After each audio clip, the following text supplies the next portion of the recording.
হলুদ কার্ড আপনারা বহুভাবে পাইছেন।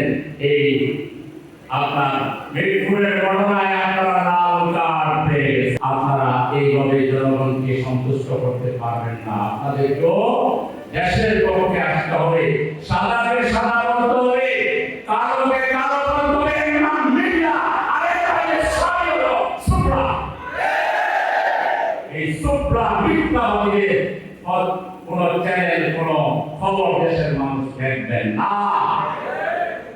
আপনারা হুঁশিয়ার হয়ে যান, দালালি করবেন না।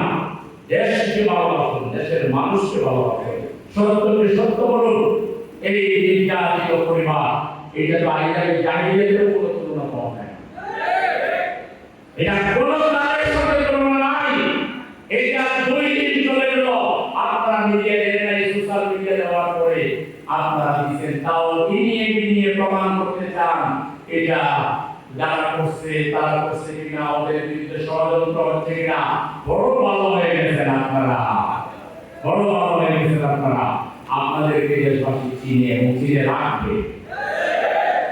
আপনাদের পরিণতি ওই ফ্যাসিস্টদের পরিণতি আপনাদেরকে ভোগ করতে হবে, ভালো না হবে।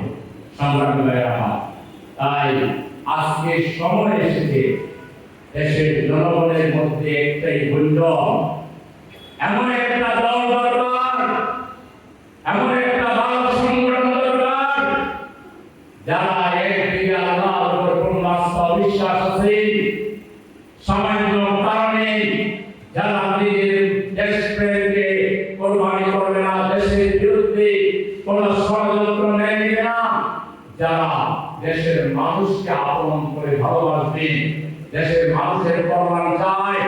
54 বছরের মায়ের খেয়ে যে দল ইসলামী অর্থনৈতিক পদ্ধতি চালু করে বেকারত্ব দূর করার জন্য, কর্মসংস্থানের জন্য হাজার হাজার লক্ষ লক্ষ লোকের বেকারত্ব কর্মসংস্থান দূর করার কাজে ভূমিকা রেখেছে।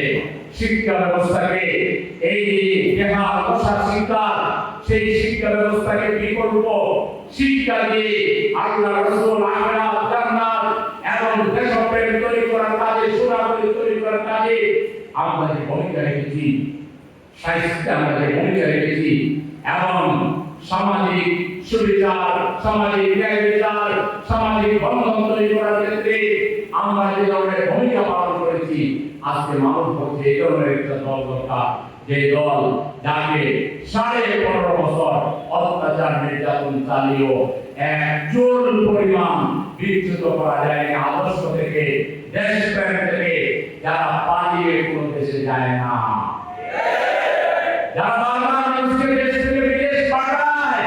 এটা তো হাসিনার এক নাম্বার অস্ত্র। হাসিনা এখন কোথায়? নতুন করে যারা স্লোগান দিচ্ছে, এই পথ হাসিনার পথ, এই পথ ধ্বংসের পথ, এই পথ মরণের পথ, এই পথ আপনাদেরকে এরকম যারা করে, আগুন দিয়ে যারা খেলা করে, তারা আগুনে পুড়ে মারা যায়। সাপ দিয়ে যারা খেলা করে, তার সাপের ধ্বংস নেই, বিষাক্ত সুরে মারা যায়। হাসিনা এই কাম কইরা লাভ হয় নাই, ওরা তো অস্ত্র আবার ধারালো করবে, লাভ হবে না। এই বোঝা হয়ে গেছে, এইটা যারা দিবে, এই ধরনের স্লোগান, এই ধরনের এই ধরনের মানুষকে দেশ থেকে বিদেশে পাঠাবার স্লোগান যারা দিবে, তাদের দিল্লির গোলাম, হাসিনার গোলাম, ভারতের দাবিদার, এই ব্যাপারে কোনো বিন্দু বিসর্গ অসম্ভব। সুতরাং গোলামী মানসিকতা পরিহার করুন, দেশপ্রেমিক হন, সাহস থাকলে নতুন কথা বলেন, বলেন না ঘোষণা দিয়ে আল্লাহকে সাক্ষী রেখে শপথ পাঠ করেন যে আমরা না খেয়ে মরবো, তবু চাঁদাবাজি করবো না।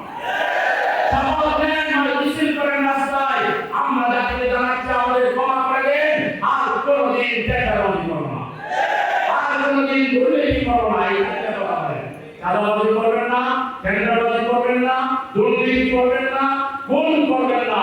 এই নতুন ন্যায়ভিত্তিক জাতিকে দেন, মানুষ মাফ করলেও করতে পারে। তাই আপনাদের ব্যাপারে ফয়সালা হয়ে গেছে। হলুদ কার্ড আপনারা বহুভাবে পাইছেন। এই আপনার মিরপুরের ঘটনায় আপনারা লাল কার্ড পেয়ে গেছেন। আর জাতি আপনাদেরকে গ্রহণ করবে না। সুতরাং আরো বেশি পথ দাঁড়াবে।